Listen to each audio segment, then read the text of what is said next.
Ya, enfermedad respiratoria, gastrointestinal y todo lo que es, bueno, vamos a compartir.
Ya, ¿se puede ver la diapositiva? Sí, doctor. Sí, doctor. Sí, doctor, se ve. Ya, bueno, el primer tema en la cual va a entrar dentro de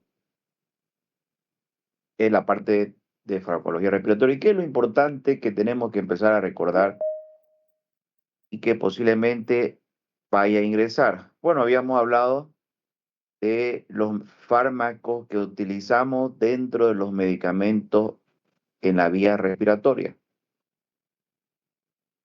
Y aquí son importantes hablar de los fármacos. No voy a preguntar, como siempre lo digo, mucho sobre los conceptos de las enfermedades. No pregunto, a no ser que ya entre ahí un fármaco, pero obviamente no voy a preguntar qué es el asma, para qué sirve, qué síntomas, diagnóstico, esto no entra. Mi materia empieza desde fármacos utilizados en la enfermedad. Obviamente que para entender los fármacos que vamos a utilizar, tenemos que entender un poco la enfermedad. Y en este caso, dentro de la farmacología que vamos a utilizar dentro de la parte de la vía respiratoria, principalmente en enfermedades como asma y EPOC, porque después vamos a ver otras enfermedades también que hemos agregado como rinitis, alergia, que tienen relación con las vías respiratorias o tienen relación con la utilización de algunos fármacos. En este caso,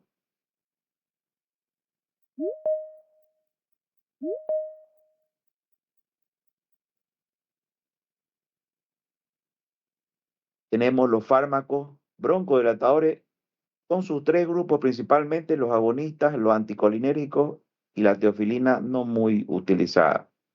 Ya no se utiliza.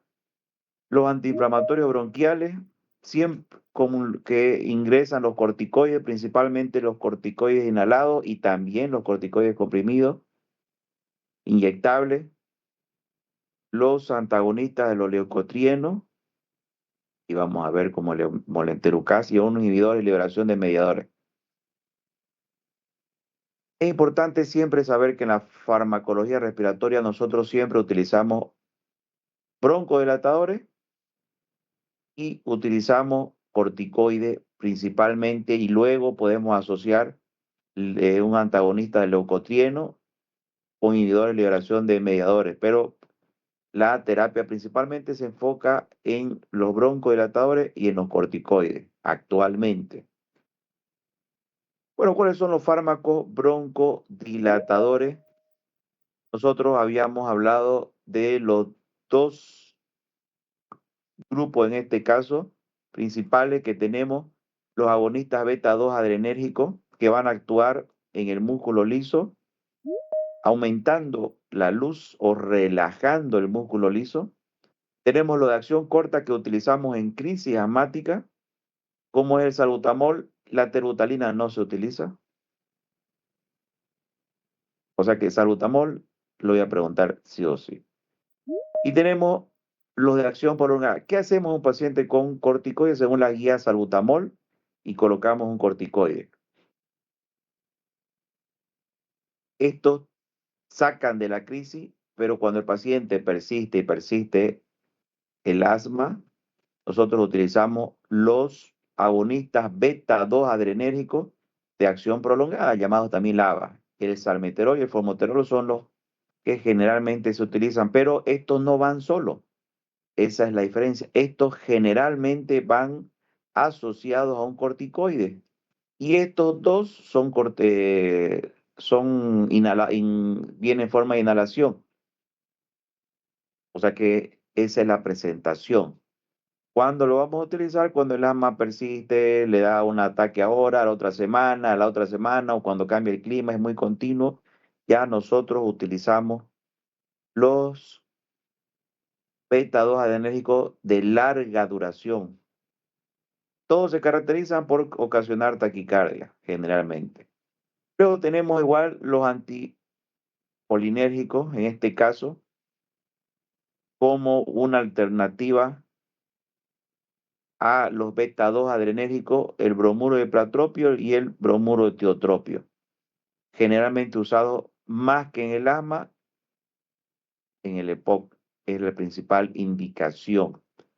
Y luego tenemos la santina, habíamos hablado, en este caso la teofilina y la aminofilina, que no se utilizan prácticamente, es para conocerlos, ya no las utilizamos actualmente. Bueno, entonces el salbutamol es importante saber de que lo vamos a utilizar en la crisis asmática como de rescate, no se utiliza, perdón, tengo.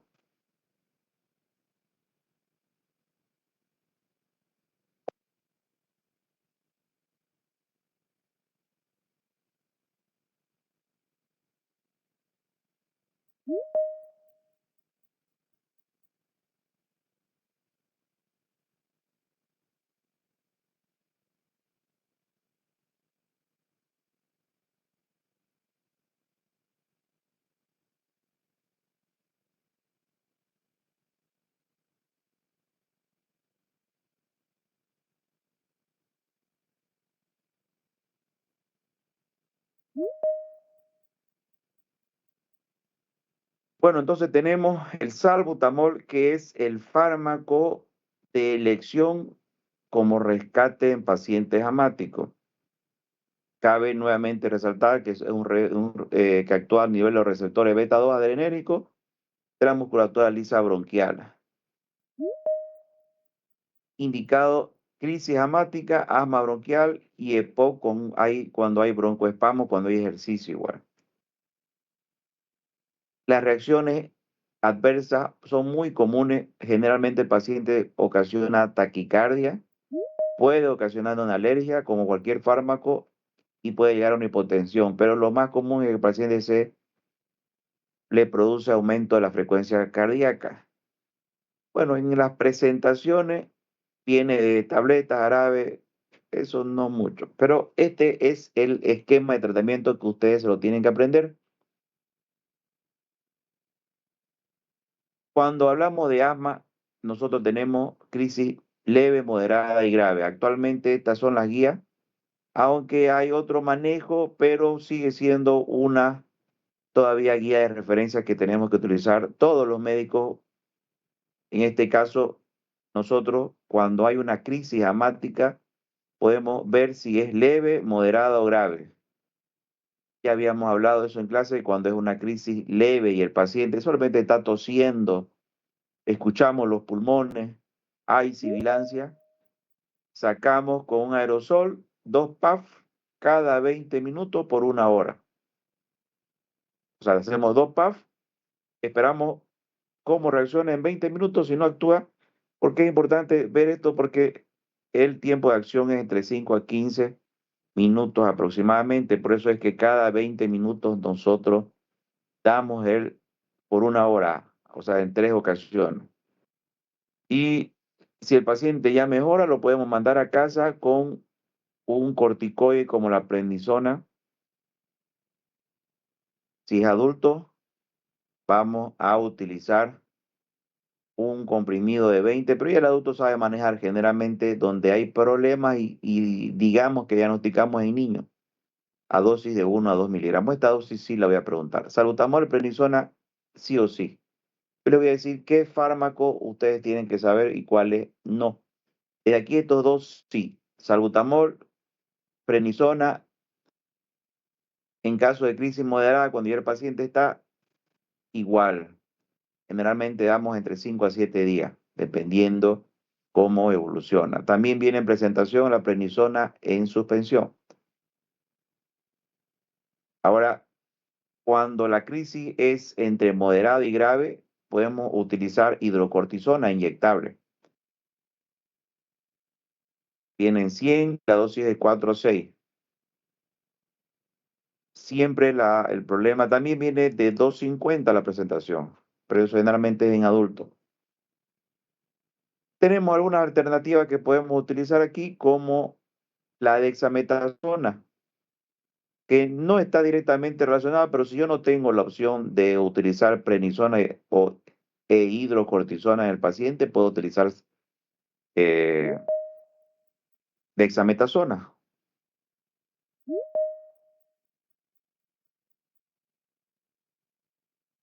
Puedo preguntar la diferencia entre nebulización e inhalación. Habíamos hablado estas diferencias, tal vez me entre una por ahí, pero siempre hemos dicho que siempre el mejor método para poder rescatar a un paciente con crisis es la inhalación y no la nebulización. La nebulización principalmente la dejamos cuando hay una crisis grave y el paciente no puede usar correctamente un inhalador. En esas situaciones es la única vez en la cual debería estar indicado la nebulización. O no ser que tampoco no tengamos aerosol, ¿no? Pero en lo demás, siempre el inhalador es la mejor opción, a excepción de esa parte, de esa indicación. La terbutalina no la voy a preguntar, no se utiliza. Solamente a muchos que sepan que es un beta adrenérgico, pero nada más. Bueno, tenemos lo de larga duración broncodilatadores, el salmeterol, indicado en asma persistente, POC. Me voy a basar principalmente en que sepan que es un beta 2 y las indicaciones. Y que estos dos, salmeterol, formoterol, vienen asociados generalmente a un corticoide. No voy a preguntarle directamente dosis ni nada de eso, porque no lo van a utilizar siendo médicos generales. Pero obviamente aquí están las dosis, presentaciones, no, pero no creo que les pregunte. Teofilina, bueno, después vamos a ver del bromuro y platropio y el tiotropio. Teofilina tampoco, no creo que pregunte.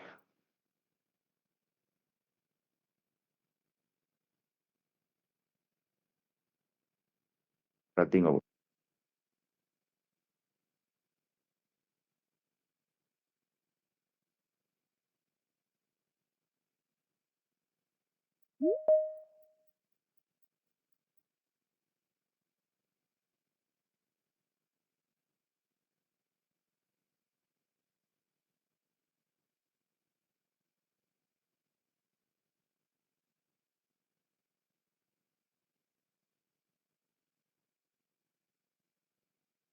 Ya, tenemos entonces igual, a ver, estábamos en teofilina. No, teofilina no voy a preguntar, que es en vano. Bueno, bromuro y triotropio y pratropio sí voy a preguntar, eso se sigue utilizando. Es una buena alternativa cuando hay crisis asmática, también cuando el paciente tal vez es alérgico al salbutamol, generalmente utilizado el bromuro de ipratropio de acción corta y tenemos el tiotopio de acción de larga duración. A diferencia de los beta-2 adrenérgicos, estos actúan diferente, pero no me voy a basar tanto al mecanismo de acción, sino que lo que quiero saber es que igual estos son broncodilatadores y sirven para EPOC o para crisis asmática. De hecho, algunos utilizan también conjuntamente con el salbutamol en algunos casos de crisis grave. Este generalmente viene tanto en inhalador como viene en gota. No voy a preguntar esa parte porque obviamente es un poco más de especialidad y no tenemos este fármaco en Bolivia. Llega de contrabando, pero es importante conocerlo. Tenemos el bromuro de tiotropio, que también se utiliza principalmente en EPOC y en asma, y este actúa a nivel de los receptores muscarínicos M3 en el músculo liso, pero de preferencia en EPOC. Igual se puede utilizar conjuntamente en el asma bronquial severo, pero en adultos. A diferencia de los otros, son inhaladores con cápsula. Es una cápsula que se agrega a la cápsula y revienta, pero yo me voy a conformar con que ustedes me digan las indicaciones y tal vez el mecanismo de acción. O sea, dónde actúan, perdón, nada más. Bueno, entonces aquí está resumidito. Hipratropio, corta. Tiotropio, prolongado, larga. Bueno, ¿cuáles son los fármacos antiinflamatorios? Tenemos varios de los grupos. Nosotros ya utilizamos los broncodilatadores, ahora vamos a utilizar los antiinflamatorios. Sabemos que dentro del asma siempre produce una liberación de células que van a inflamar las vías aéreas. Para eso tenemos principalmente los corticoides. Actualmente es la mejor terapia y la terapia inhalada es la más utilizada por el hecho de que produce menos efectos adversos, actúan directamente en el pulmón. Tenemos lo más utilizado, la mefloquinometasona, budesonida y la fluticasona. De igual manera, orales inyectables, prednisona, hidrocortisona y dexametasona.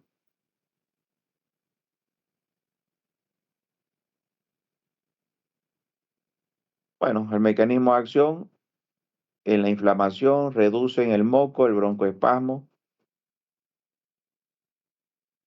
Este grupo de fármacos, los que son por vía inhalada, tenemos la beclometasona, la budesonida y la fluticasona. Los tres se utilizan generalmente desde asma leve, moderado a grave. ¿Cuál es? Esto es lo que me interesa más, el efecto secundario, la candidiasis oral. ¿Cómo se controla esto? Haciendo, después de que utilice los corticoides, que se lave la boca. Después la parte del mecanismo de acción, bueno, como son antiinflamatorios, van a actuar a nivel de las células inflamatorias, pero eso no creo que les pregunte.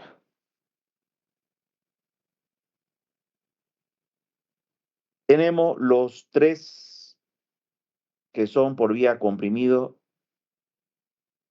por vía inyectable. En este caso, la prednisona, habíamos visto leve, moderado, hidrocortisona, moderado, grave, y cuando no hay, la dexametasona. La dexametasona no es la indicación, pero si no tengo prednisona e hidrocortisona, la dexametasona es mi alternativa. Siempre tener en cuenta que los corticoides por vía oral e inyectable hay que tener cuidado en diabético, hipertenso y no dar por mucho tiempo. se da por cortos periodos cuando es comprimido inyectable. En cambio, los de vía inhalada no hay problema, podemos dar todo el mes si es posible o hasta 2 meses, porque van a actuar directamente en pulmones, no, y se introduce en microgramos, a diferencia que estos se utilizan en miligramos, mucha más cantidad. Y aquí hay unos parámetros. ¿Cómo son las combinaciones que habíamos dicho? Nosotros normalmente en el paciente damos un broncodilatador y nosotros utilizamos uno de acción en asma leve o moderado. Vamos a utilizar el escalón terapéutico, se basa en este aquí, aunque no creo que les pregunte esto de acá. Bueno, no, esto lo van a leer, pero no creo que les pregunte. De todos modos, para su conocimiento, siempre utilizamos un corticoide broncodilatador. Si es que no hay, ya, si es que ya le da segunda, tercera vez, ya podemos utilizar un corticoide a dosis baja. La dosis más baja, la prednisona, hidrocortisona. Si no, ya vamos aumentando, pero no creo que les pregunte esto. Bueno, de las combinaciones, siempre nosotros tenemos combinaciones. Habíamos hablado que tenemos la más utilizada, es la fluticasona y salmeterol. Actualmente se está utilizando mucho también la budesonida con formoterol. Hay otro corticoide que no lo he incluido en de los mometasona, formoterol, no hay ese corticoide en Bolivia, no lo he visto. Estas son indicaciones de las guías GINA, que son las guías contra el manejo del asma y a nivel internacional, ¿no? Lo que actualmente se maneja. Esto no hay en las guías nacionales. Ya, a ver, vía inhalatoria, esto no creo. Bueno, ya saliendo de asma, fármacos antihistamínicos, generalmente, a ver, que a mí me gusta, y aquí vamos a ver, irlo. Desde aquí, de esta diapositiva, para entender, ustedes tienen que entender un poco de inflamación y alergia. Tenemos lo de primera generación, segunda generación. Primera generación, inflamación y alergia. Segunda generación de los H1, tenemos los que producen menos reacciones adversas. Tenemos los antihistamínicos H1 y antihistamínicos H2. Los antihistamínicos H2 vamos a volverlos a ver en fármacos gastroduodenales. Pero los que utilizamos generalmente en alergia son los antihistamínicos H1. El más utilizado dentro de las guías es la clorferinamina H1. Luego tenemos la difenidramina. Estos dos principalmente, tal vez los pregunte los otros dos, no creo. De los de segunda generación, todos estos son importantes, principalmente la loratadina, cetiricina, levocetiricina y la fenoxfexofenadina. Pero estos cuatro son los, digamos, que más se utilizan. Las indicaciones siempre me gusta preguntar, indicada es rinitis, alergia, urticaria, edema, dermatitis, cinetosis, vómito. ¿Cuál es el efecto adverso más común de este grupo de fármacos? La sedación. ¿Por qué? Porque atraviesan la barrera hematoencefálica, principalmente de los H1. Estos H1 son más sedantes y somnolientos al paciente por que cruzan la barrera hematoencefálica. Aquí nuevamente indica las indicaciones. La difenidramina se utiliza en mareo, vértigo y náusea. Clorferinamina en rinitis, alergia. Y si el paciente no puede dormir, podemos recetarlo también porque en insomnio ocasional, o sea que el paciente no pueda dormir porque produce una leve sedación, o sea, los hace dormir. Estos no atraviesan mucho, esa es la diferencia. Generalmente, y otra de las indicaciones que esto se utiliza una vez al día, es una gran ventaja en urticarias crónicas, rinitis alergia.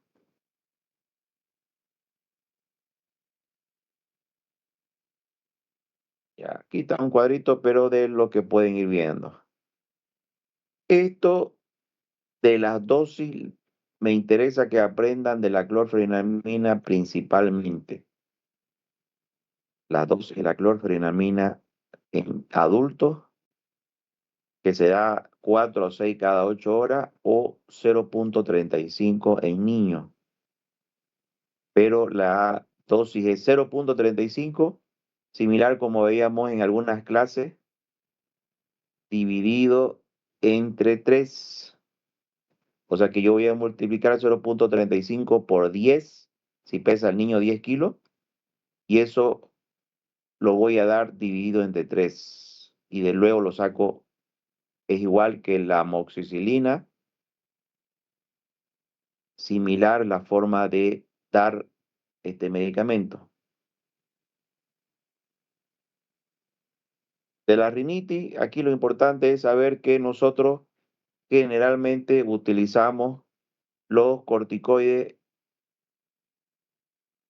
nasales, o si el paciente no es más de escasos recursos, la cetiricina es la mejor opción, mejor que la loratadina. Y hay un montón, pero me conformo con que me digan corticoides nasales y se aprendan estos tres que ya lo hemos visto, o la cetiricina, aunque aquí también se utiliza la mometasona. Bueno, de los expectorantes, mucolíticos y antitusígenos, esto es el previo. Bueno, lo importante es saber que los mucolíticos ayudan a disolver o adelgazar el moco espeso y pegajoso que se acumula en la vía respiratoria.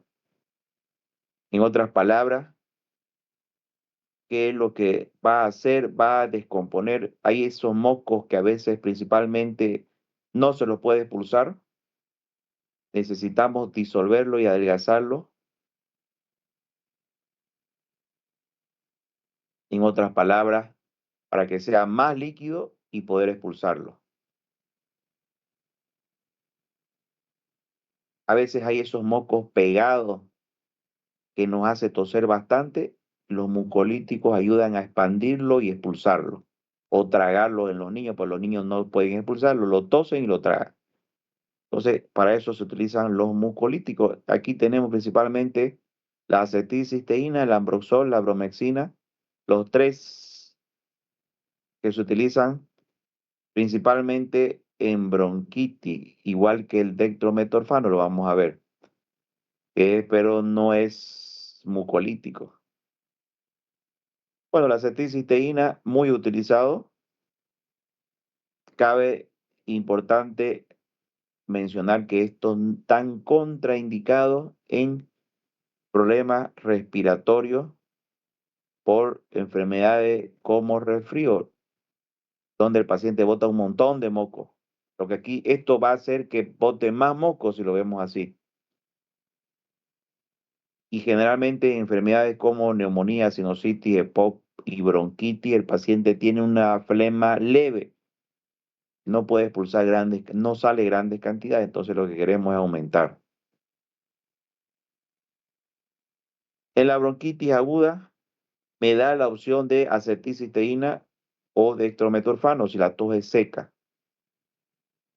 La acetilcisteína como mucolítico y el dextrometorfano, que se utiliza principalmente como expectorante. Lo que es la bronexina tiene dos funciones, mucolítico y expectorante. El ejemplo de mucolítico es la acetilcisteína. En cambio, la bromexina tiene ya esa doble función. Puede ser que lo pregunte.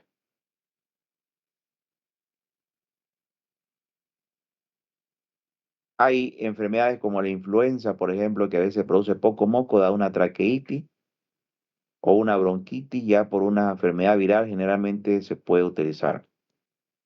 El ambroxol igual posee una acción mucolítica y un poco de expectorante.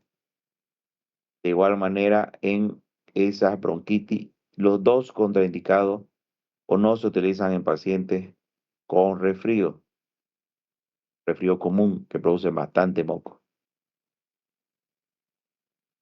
De los expectorantes, lo que van a hacer los expectorantes es que de igual manera que produzca el líquido, sea el moco, se vuelva más diluido, menos pegajoso. Similar a los mucolíticos, los expectorantes generalmente no damos nosotros en pacientes. Estos son más naturales si lo vemos así. Más naturales, no se utilizan en enfermedades. No utilizamos los expectorantes generalmente en enfermedades comunes. Es una alternativa los expectorantes porque generalmente son hechos a base de sustancias como la miel, como el Hedera helix, como el tomillo. Son más remedios naturales que lo puede hacer la misma persona. O cuando no queremos recetar tal vez ningún tipo de mucolítico o no queremos recetar un antitusivo, nosotros recetamos el expectorante. No tiene un poder, no tiene una función tan grande, si lo vemos así, como lo tienen los mucolíticos.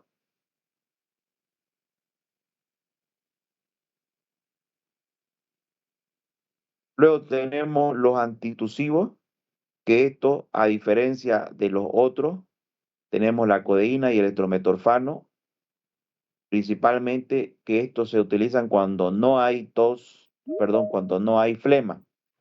El paciente tose, pero es una tos seca. De esto, la codeína, a diferencia está en que la codeína es un derivado opioides no muy utilizado, puede provocar depresión respiratoria porque actúa a nivel del bulbo del freno de la tos por ser derivado de opioide. En cambio, el que se utiliza actualmente es el dextrometorfano, igual en tos seca peligrosa, y está en las guías de bronquitis aguda principalmente. Bueno, de los antiinflamatorios no le voy a preguntar. Tenemos los antagonistas de los leucotrienos.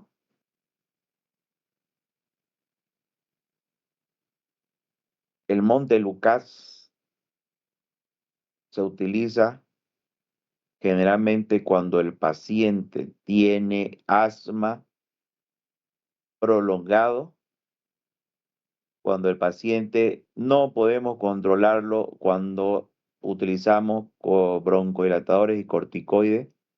Es una alternativa cuando el paciente ya no funciona esas otras opciones.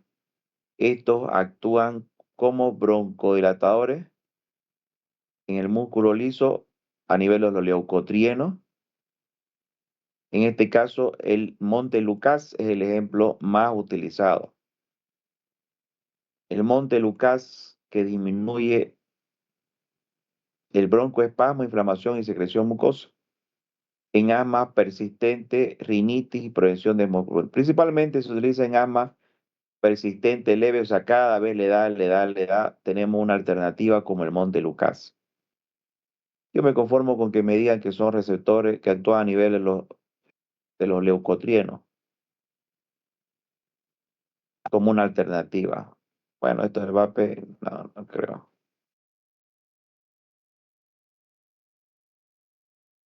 Ya, por esa parte es del fármaco respiratorio.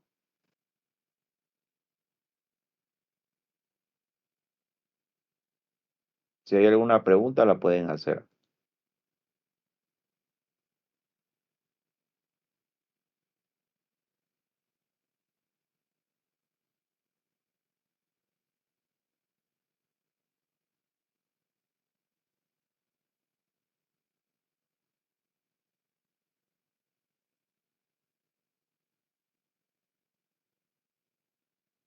Se está viendo la diapositiva, ¿no?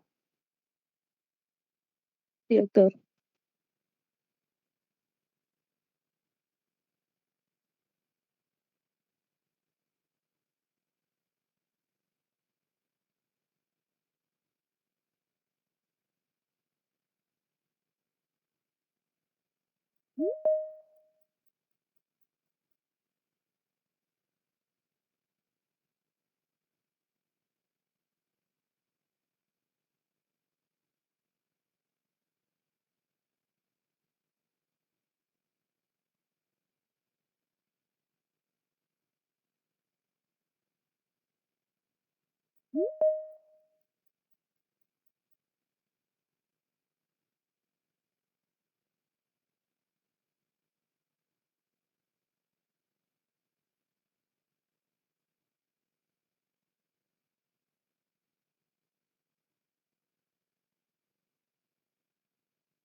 Bueno, tenemos fármacos gastrointestinales.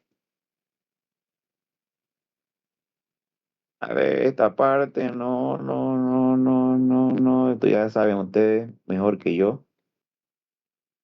De aquí, fármacos que se utilizan en las vías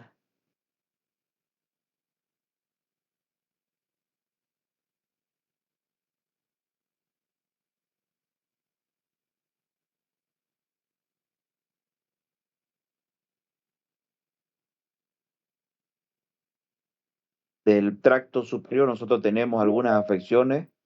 Hemos visto, por ejemplo, en lo que es herpes labial, herpes zóster, tenemos la opción del aciclovir como fármaco antivirales.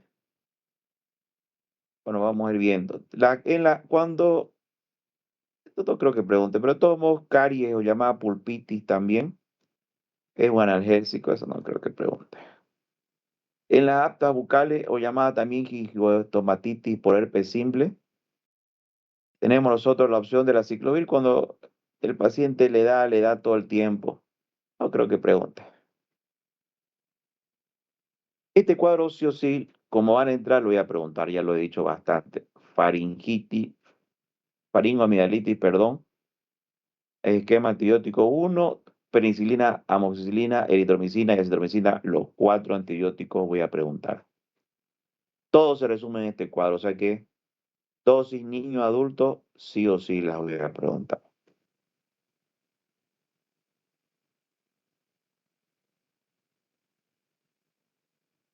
Bueno, en lo que es estómago y las drogas que utilizamos, tenemos varios grupos de fármacos.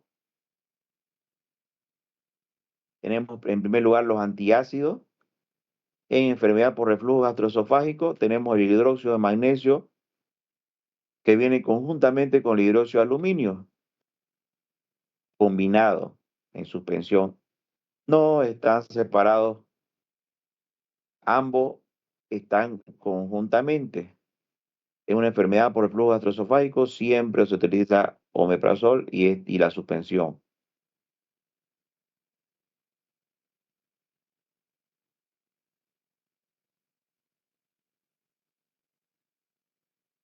La dosis puede ser que le pregunten, bastante llega esto. Bueno, después esto, creo, ya estos, los receptores H2 de la histamina no se utilizan. Esto ya deberían sacarlo. No se utiliza, ranitidina ya quedó descontinuada.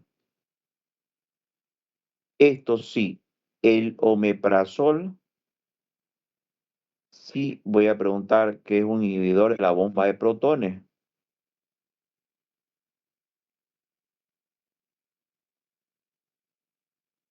y las indicaciones las tienen que aprender. Úlceras pépticas por reflujo gastroesofágico, como vimos, síndrome de Solling-Erickson. Yo me conformo con que me digan, aquí está también prevención de úlceras por AINE. Estamos viendo antiinflamatorio no esteroideo.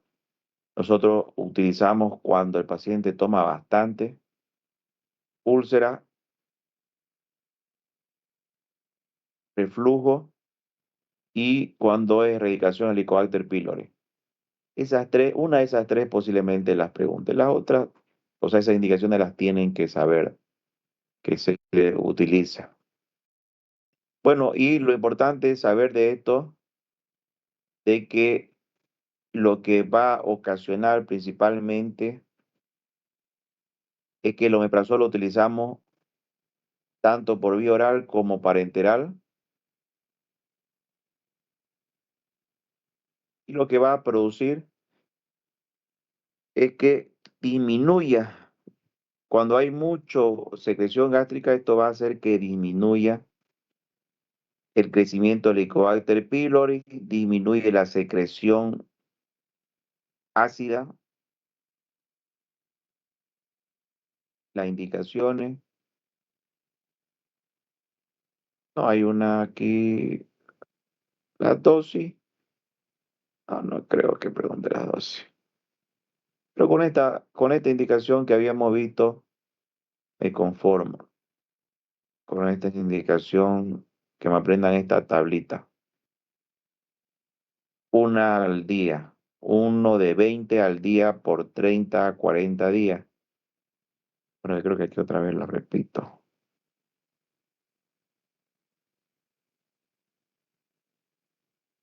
Sí, una vez al día, exactamente.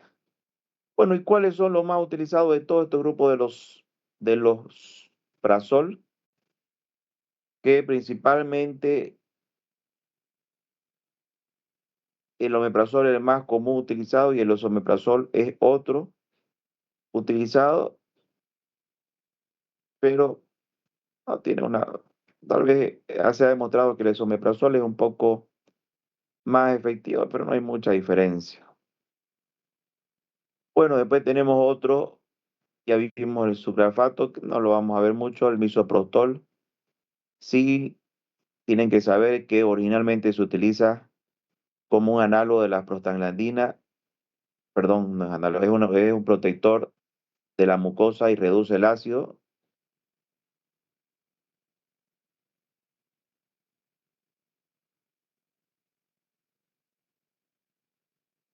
Actúa a nivel de prostaglandina similar a los AINE. Originalmente su uso es para eso, pero también se lo utiliza como medicamento abortivo.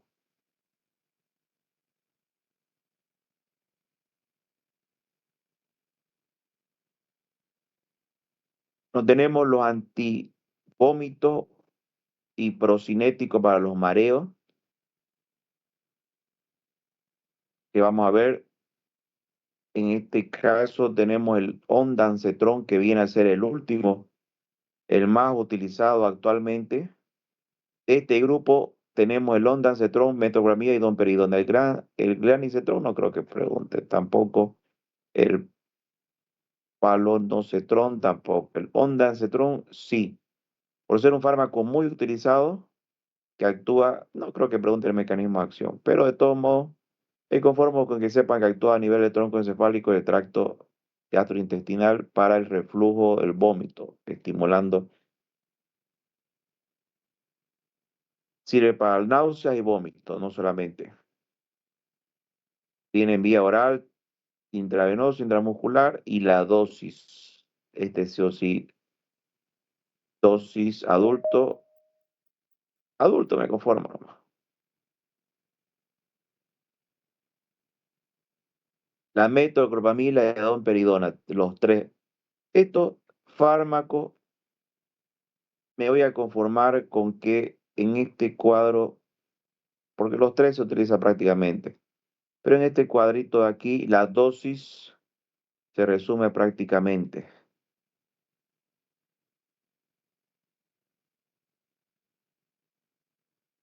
¿Dónde está? En este de acá. Aquí prácticamente salen posiblemente las preguntas. ¿Cuál es el mejor de los tres? Se ha demostrado que sigue siendo en eficacia para el vómito el ondansetron. El mejor de los tres se ha demostrado. Luego, para los niños, la domperidona. La ventaja de la domperidona igual a la metoclopramida que viene en gotas. Es una ventaja. La domperidona solamente viene vía oral. Viene en gotas y en comprimido masticable. Más después de los dos de la metoclopramida y domperidona, cierta ventaja le saca la domperidona principalmente cuando se utiliza en niños. La metoclopramida ya está como de último, ¿no? Más que todo por la parte de seguridad. O sea que el ondansetron es mejor, después sigue en niños domperidona y la metoclopramida. Si no tengo más, utilizo metoclopramida. Y aquí está donde actúan, pero me conformo con eso que le estoy mencionando. El dimenhidrato principalmente se utiliza como en las náuseas, cuando hay vértigo y como antihistamínico también tiene este es un H1, es un antihistamínico H1. Habíamos hablado de los antialérgicos, antihistamínicos. Este se utiliza el dimenhidrato para alergia y también para las náuseas, vértigo, por su función en el sistema vestibular y el centro del vómito.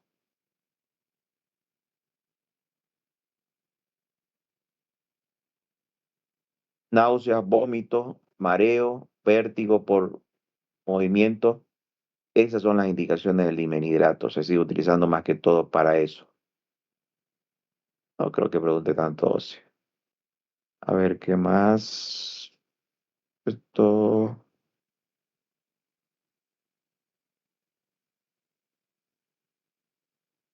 Esto lo voy a preguntar en la segunda parte. Los AINES para el dolor abdominal. Vamos a empezar a verlo. Estamos hablando de los COX. Así que no voy a preguntar en esta parte.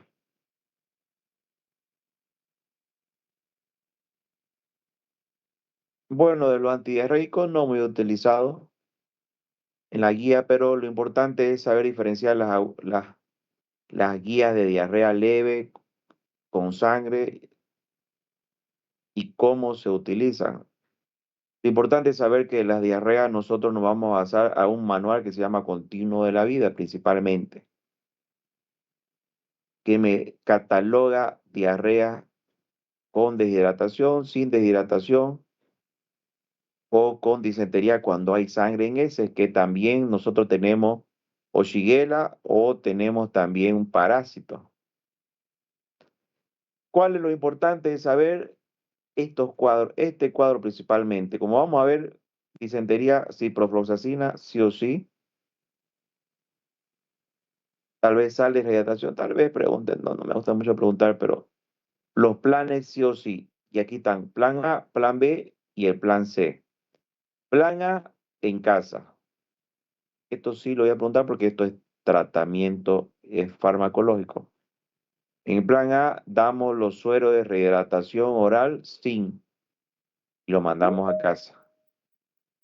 Los sueros de rehidratación oral lo vamos a dar entre 50 a 200, dependiendo de la edad del paciente, 50 a 100 ml por cada deposición, o podemos también darlo conforme nos mencionan las guías durante 4 horas, 50 a 100 ml. En niños es lo más complicado. En adultos, 50 a 100 ml por cada kilo, o sea que más o menos pesa unos 80, unos 100, un litro por cada, más o menos, mientras que pueda. Plan B, igual damos suero de hidratación oral. Evaluamos al niño que no tenga vómito. Si empieza a tener vómito, ya nosotros pensamos en el plan C, que aquí hacemos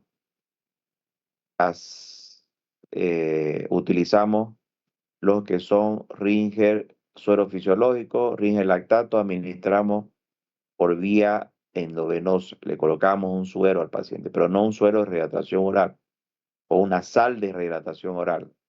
El SRO es sal de rehidratación oral. En cambio, los sueros, como conocemos, son los sueros fisiológicos, son los Ringer.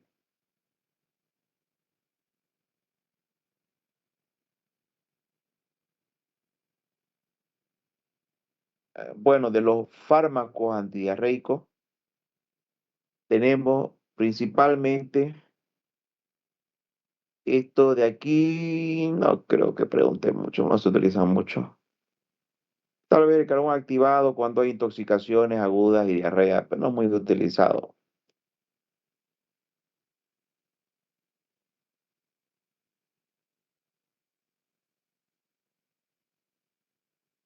Ya, la loperamida tenemos los inhibidores de la motilidad.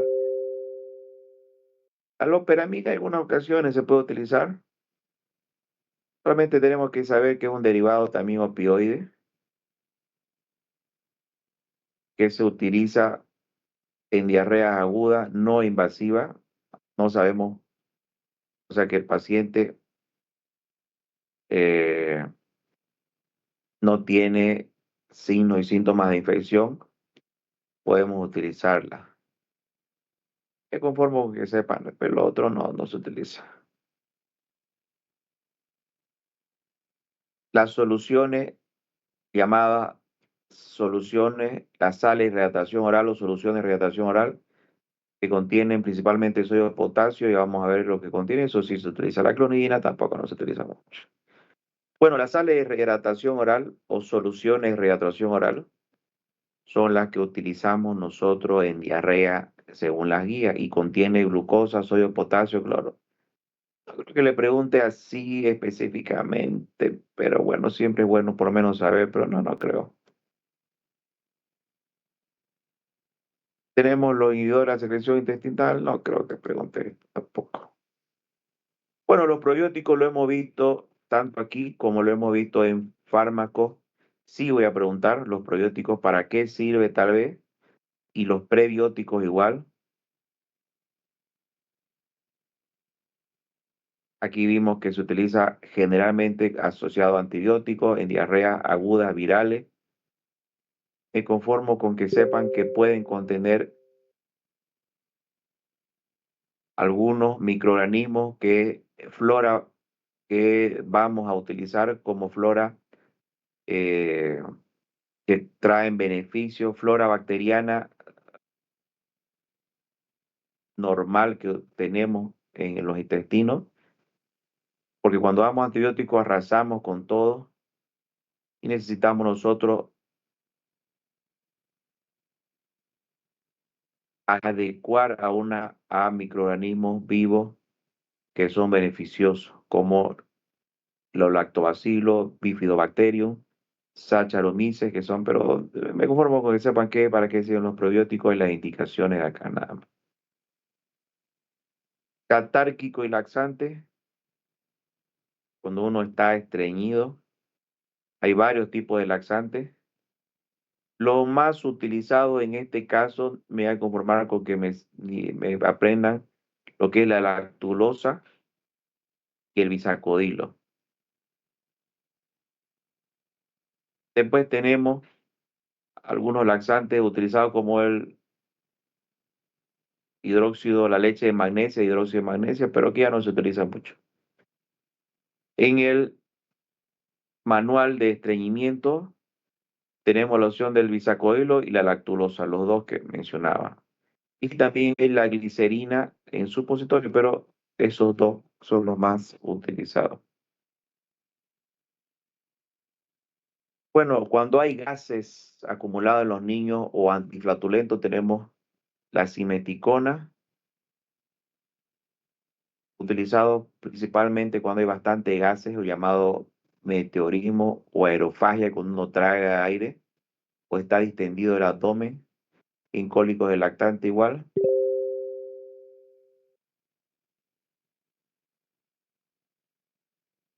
El Diposan es el nombre comercial, la dimeticona es el nombre. No hay en las guías, eso ya son. Cálculo de la gota, no creo que les pregunte. Pero la diferencia para calcular gota, habíamos hablado de que nosotros solamente multiplicamos por 20 y sale una vez que sacamos el resultado de ml, para convertirlo en gota es por 20. Ah, el zinc en diarrea. ¿Por qué se utiliza? Generalmente se utiliza en países en desarrollo, no se utiliza porque ha demostrado tener principalmente disminuye el volumen de AS, previene recurrencia, a la regeneración, reduce la, pero no está muy estudiado esto, pero de todos modos, si está en la guía lo utilizamos.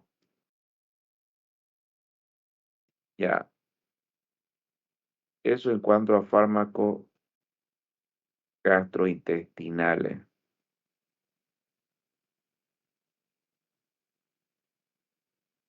Vamos a hacerlo más rápido porque no.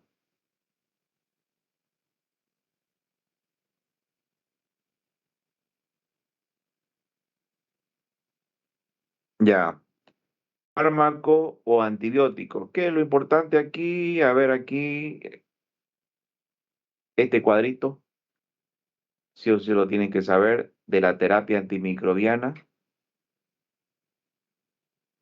los espectros, los voy a preguntar los espectros. ¿Qué es la diferencia bactericida, bacteriostático, sí o sí? Mecanismo de acción, no sé, tal vez no creo que pregunte mucho. Mucho no me gusta preguntar.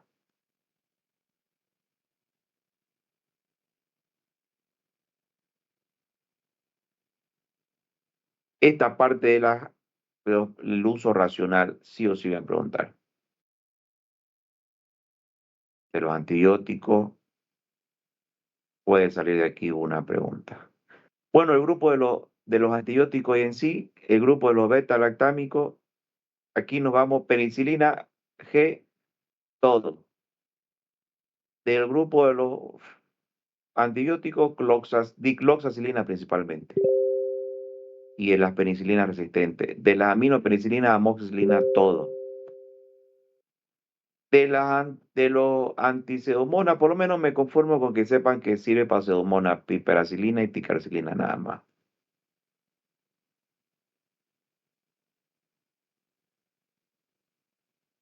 Dosis, sí o sí siempre pregunto de penicilina, amoxicilina, siempre pregunto. Esas dosis adulto y niño.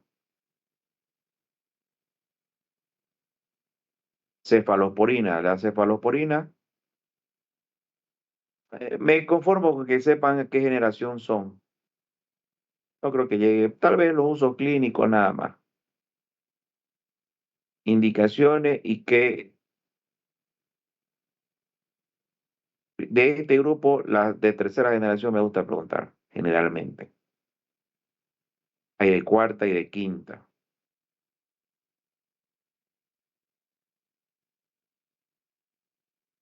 Bueno, de los betalactámicos, me gusta, no voy a preguntarles dosis, pero me conformo con que sepan el imipenem, meropenem, el astionam, generalmente se utilizan como última opción. El imipenem viene conjuntamente con un inhibidor de betalactamasa como la cilastatina y meropenem.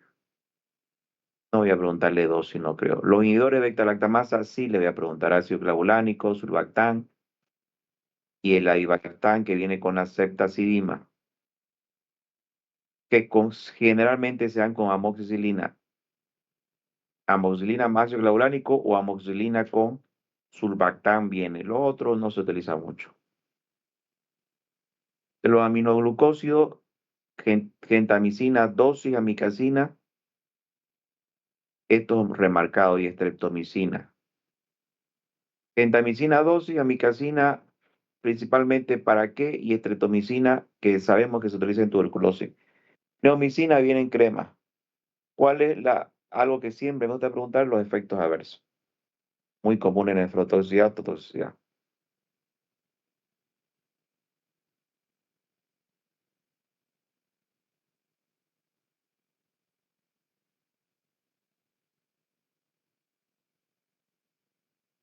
El grupo de la tetraciclina, aquí entra la doxiciclina y creo que pregunté mucho de esto.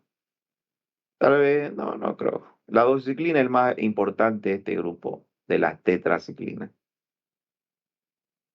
Me gusta preguntar mucho. Cloranfenicol, el cloranfenicol actualmente su indicación más utilizada es conjuntivitis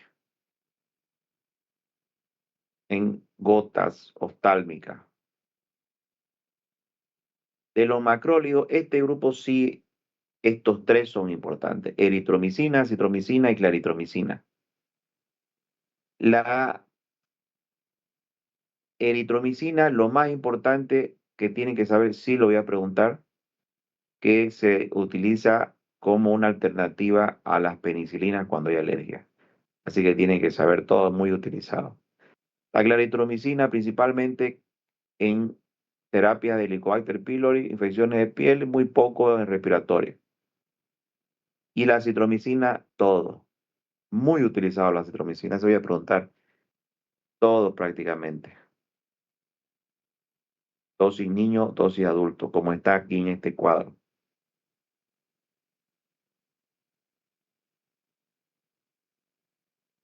Las lincosamidas, la clindamicina la más utilizada. No, creo que mucho pregunte. De la oxilidinona tenemos el linezolid. Lo importante es saber este grupo de fármacos que se utiliza como última opción en gran positivo resistente. Eso es lo más sobresaliente. Igual que la polimicina B, que igual se utiliza, pero en gran negativo como última opción. Los glucopéptidos, la vancomicina, tal vez también lo que importante es que sepan que se utiliza en gran positivo de última opción.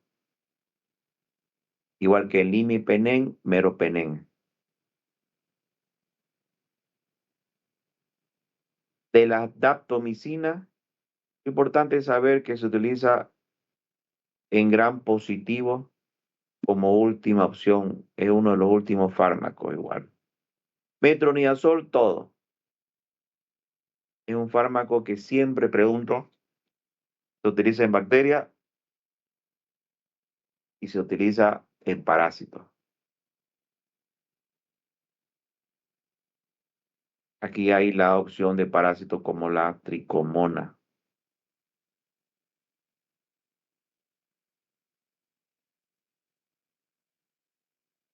De la quinolona, ciprofloxacina, muy utilizado. Tal vez pregunte levo para qué indicaciones, pero cipro todo, dosis, de los otros no. Los otros a lo mucho que me sepan este cuadrito y el acipro prácticamente todo es muy utilizado la ciprofloxacina. Principalmente en infecciones urinarias, en shigelosis, como se ve aquí, disentería.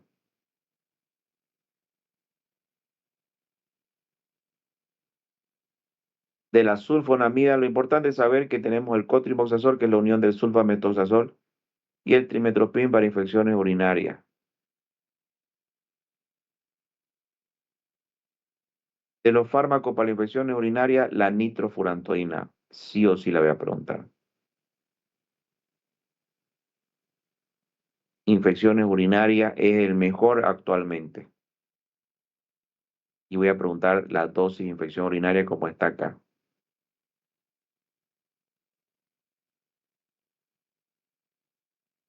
Rifampicina, no, probiótico ya lo volvimos a ver, aquí es lo mismo, otra vez repetir. Ya.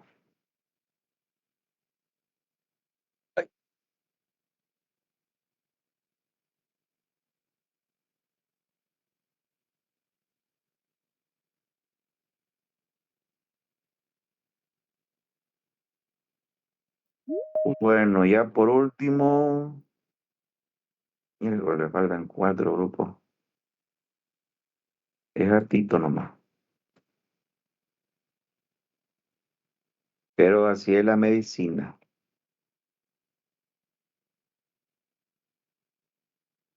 Ya, de los fármacos antiparasitarios. A ver, esto no. desde aquí. Este cuadro es importante que se lo aprendan. Tratamiento de ameba, malaria, todo este. Este cuadro igual es importante, la prevención, igual entra como tratamiento no farmacológico. Y aquí ya vamos viendo generalmente la ameba, metronidazol, yardiasis, metronidazol, tricomoniasis, metronidazol, toxoplasma, principalmente, tal vez pregunta, toxoplasma es muy común y siempre se hace toxoplasma. Bueno, esto ya ustedes lo han visto en salud pública, enfermedad de Chaga, no creo que la enfermedad del sueño, todo eso. Enfermedad de Chaga, el tratamiento preferido es benzodiazol, nifurtimox, son los dos, leishmaniasis, la fotericina B.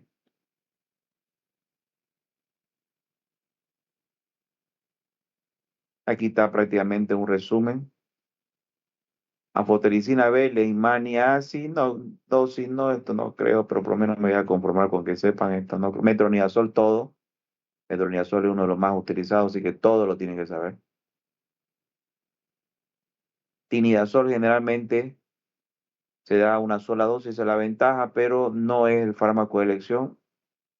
Se da generalmente en, la pareja cuando hay tricomoniasis. De aquí, ya esto, nifurtimox, benzodiazol, intraprazoma crucis, sí o sí. Nitazoxanida, sí o sí voy a preguntar todo. Es un fármaco, es el único fármaco que sirve para los helmintos y para los protozoos. Fíjense que aquí está, estos cuadros es la clave de lo que le voy a preguntar. Amebiasis, metronidazol, disentería mediana, yardiasis, metronidazol, tricomoniasis, metronidazol, vaginosis, estos cuadros, digamos que lo más importante. Bueno, en toxoplasma no tanto. Aquí sabemos nomás que está no es un tratamiento de manejo de nosotros normalmente, pero la pirimetamina, no, son indicaciones. Ya, esto es lo mismo, lo mismo. No creo esto, no. Bueno, los helmintos,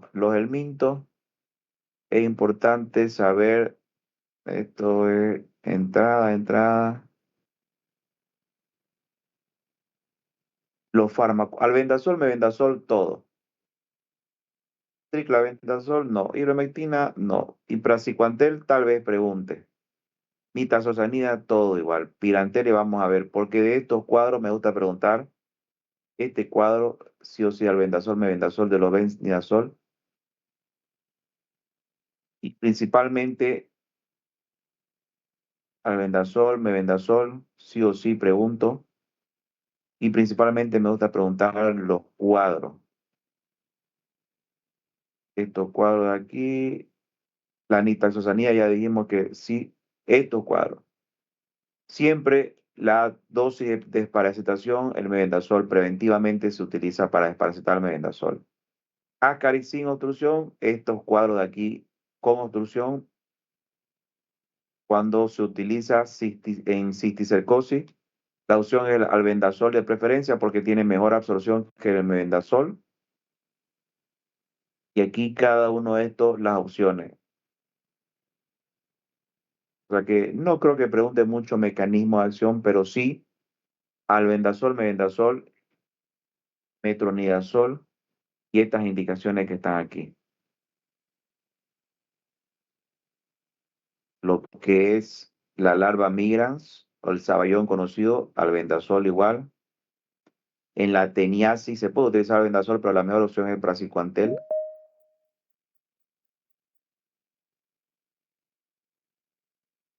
De los artrópodos, a ver qué es lo importante aquí.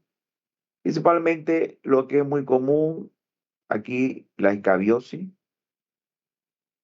Este cuadro de aquí, que se utiliza principalmente benzoato de bencilo. Parece una varicela esta escabiosis.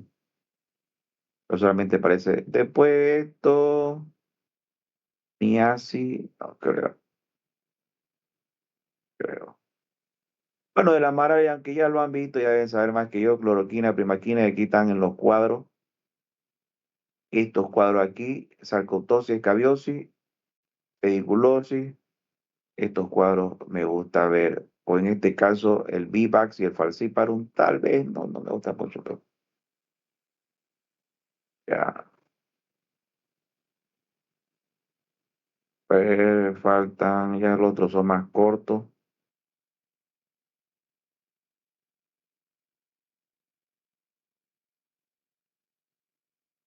Pero no, que ahora tiempo.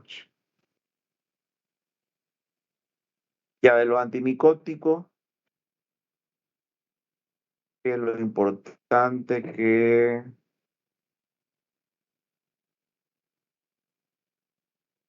estos cuadros, fluconazol, itraconazol, estos cuadros aquí es importante, principalmente este lado de la anfotericina, nistatina, sí o sí la preguntaba, fluconazol, ketoconazol, sí o sí, el glicerofulvina también en tiña, clotrimazol como antimicótico, miconazol, estos cuadros donde ketoconazol, fluconazol, y aquí, bueno, los esquemas de utilización, este no creo.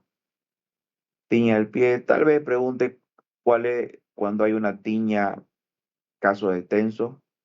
El mejor en este caso siempre va a ser, en este caso vamos a utilizar terbinafina, itraconazol o fluconazol.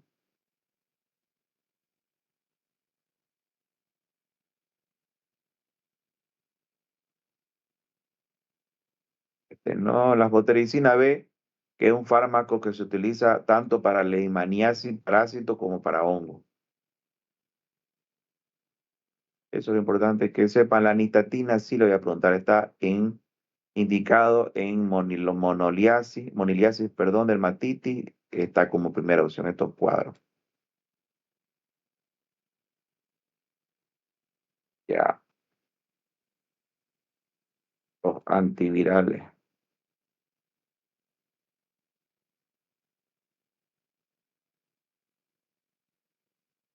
Bueno, de los antivirales, a ver qué es lo importante aquí. Este cuadro no responde a antibióticos. Los mejores son las vacunas. Los más utilizados son, ¿qué es lo importante de la vacuna? No creo esto no. Este cuadro aquí. Aciclovir, sí o sí. En herpes simple, Zoster. Anciclovir, valganciclovir en citomegalovirus, ya lo vimos. Aciclovir todo, porque aciclovir es muy utilizado. ¿En qué? Aquí están todos los cuadros. Diferencia con el valaciclovir es que es la comodidad más cómodo. Después es lo mismo casi. VIH. Me conformo con que me sepan qué es un PBS y cuál es el tratamiento estándar. Tenofovir, la migodina, luoteravir, la dosis. Esto me conformo. No le voy a preguntar cómo se diagnostica, ni nada de eso. Gripe, en este caso, el oseltamivir de este grupo. Estos no se utilizan. El oseltamivir en influenza sí o sí, lo voy a preguntar. La dosis también. Hepatitis, mm, me conformo con que me sepan que estos medicamentos se dan, pero no. Este cuadrito, por lo menos apréndanselo.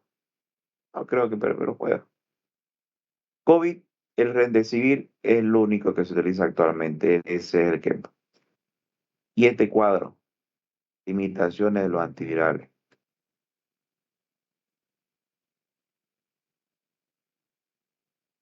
Bueno, y ya por último, de los fármacos antituberculosos.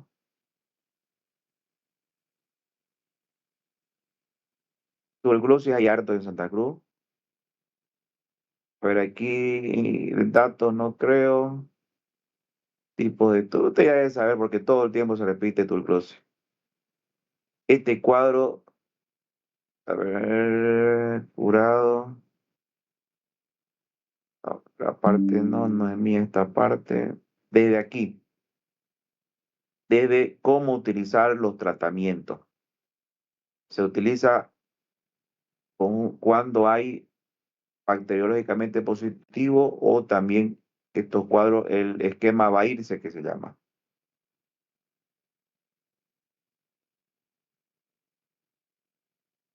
Perfecto, el flujograma. Estos cuadros de aquí, ¿de cuándo se utiliza tratamiento?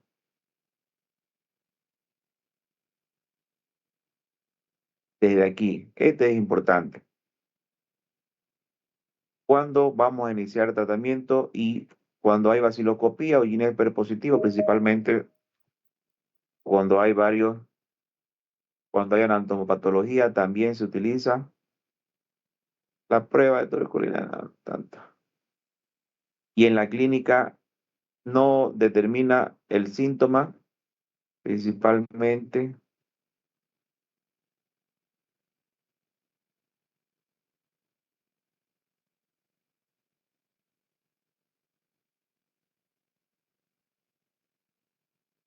diagnóstico. Este sí puede ser que pregunte, porque depende del diagnóstico se inicia el tratamiento. El Ginepper, no. Desde aquí, desde cuando hice tratamiento, estos cuadros sí asociados, prolongados, esto sí puede ser que pregunte. Lo que me interesa que sepan de los medicamentos antituberculosos más que todo es este esquema de tratamiento. Isoniazida, rifampicina, piracinamida, etambutol, 2 y 4 meses.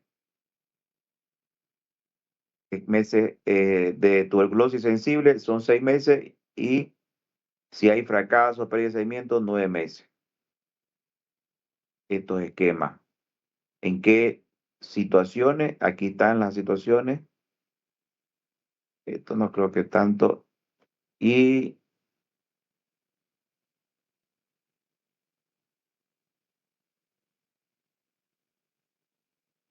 en caso de tuberculosis resistente, estos cuadritos, no creo que le pregunte todo este grupo de fármacos que tenemos, que son varios. No creo que esto llegue a preguntarle. Bueno, eso sería, jóvenes. Ahora, también es importante saber de que ya lo hemos repasado bastante, lo que es las clases de cómo hacer fórmula. Así que eso de la fórmula, eh, tal vez yo pregunte, saque dosis y fórmula del paciente tanto, y ustedes tienen que saber en el examen práctico. El examen teórico entra todo, el examen práctico entra dosis y fórmula. ¿Alguna pregunta hasta ahí?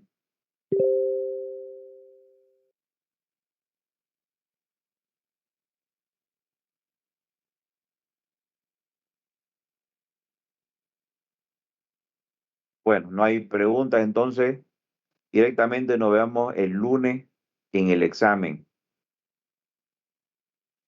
Disculpe, doctor, una Está bien, pregunta. A ver. está bien, doctor, gracias. Entonces, ¿el examen es teórico y práctico al mismo tiempo?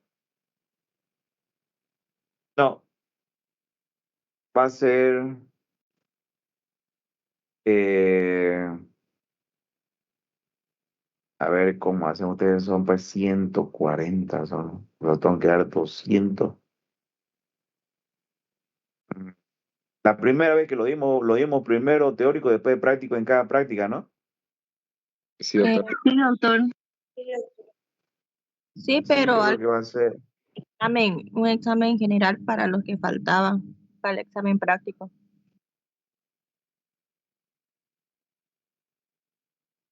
mm, ya, va a ser examen teórico, solamente teórico, y el práctico va a ser en cada clase.